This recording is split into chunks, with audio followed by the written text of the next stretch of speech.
Dear viewer, যারা video দেখছেন, আমি আজকে কথা বলবো যৌন সমস্যা নিয়ে। যৌন রোগ, অনেকে বলে, আমি রোগ বলবো না, আমি বলবো যৌন সমস্যা। নর্মালি কি কি হয়?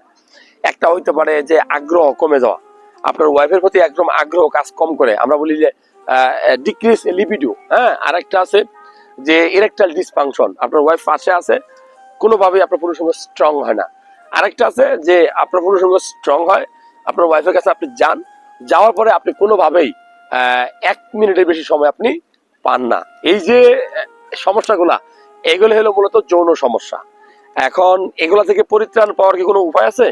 আপনারা তো অনেক ওষুধ, ওয়ান টাইম ওষুধ দোকান থেকে কিনে খান। মনে রাখবেন, যারা আপনারা ওয়ান টাইম ওষুধ কিনে খাচ্ছেন, মারাত্মক অপরাধ করতেছেন। আজকে আপনার যে সমস্যাটা আছে, কালকে কিন্তু আরো বেশি প্রকট আকার ধারণ করবে। কারণ ডাক্তারের পরামর্শ ছাড়া কোনো উত্তেজক ওষুধ, যৌন উত্তেজক ওষুধ খাওয়া ঠিক না।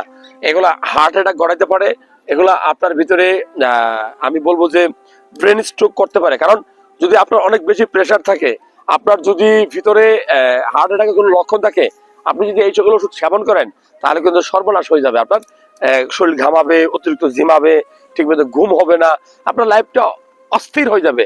এই জন্য আমি বলবো যে এই সকল যৌন সমস্যার চিকিৎসা আছে, ডাক্তারের পরামর্শে অবশ্যই ভালো হয়। তবে আপনি ওয়ান টাইম ওষুধ বাজার থেকে আল্লাহর রাস্তায় কিনে খাবেন না, কোনো মালিশ ব্যবহার করবেন না, কোনো তেল ব্যবহার করবেন না।